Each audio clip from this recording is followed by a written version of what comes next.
नमस्कार, सन्चै हुनुहुन्छ?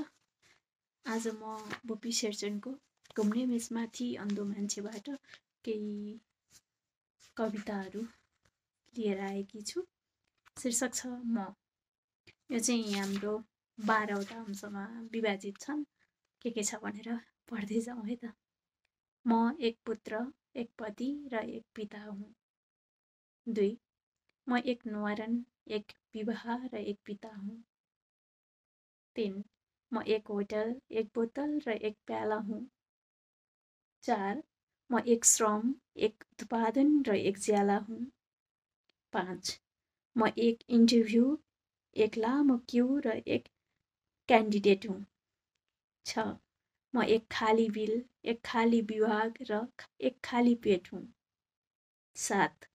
म एक सभा, एक श्रोता, एक वहा र एक ताली हुँ। 8. म नेताजीको एक गीत, एक भाषण र एक गाली हुँ। 9. म एक जुलुस, एक उफ्र्याई, एक नारा र एक झन्डा हुँ। 10. म एक आवश्यकता, एक माग, एक विरोध र एक डन्डा हुँ। 11.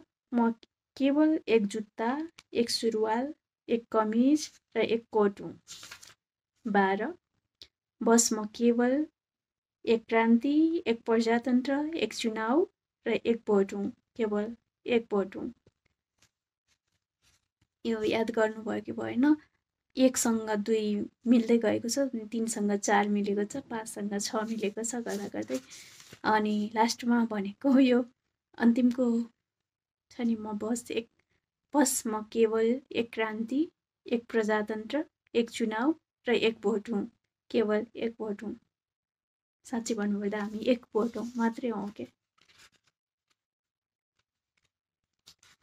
भुपीले त्यतिखेरै सबै कुराहरू लेखिदिनु भएको थियो। आजको श्रृङ्खलालाई बिट मार्नुभन्दा अगाडि अर्को एउटा कविता पढौँ है त। पढौँ? ओके।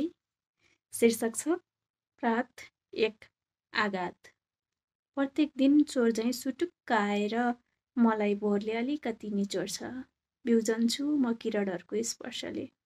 देख्छु प्राचीका नियमित रूपमा माझिएका सेता सेता उज्जवल दाँत। हुन्छ मनको कुनै कुनामा एक हल्का तर तिष्ट आघात। आहा, सकिँदै गइरहेछ मेरो जीवन। प्रत्येक दिन एक निश्चित मात्रामा टुथपेस्ट जस्तै।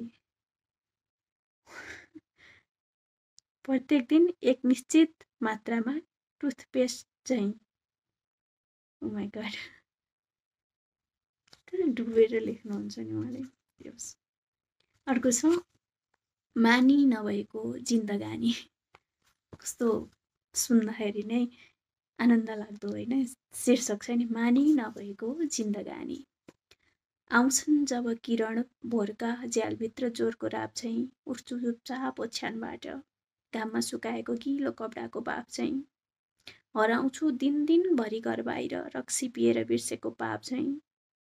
रातको साथमा घर फर्कन्छु नसा उत्रेपछिको पश्चाताप चाहिँ।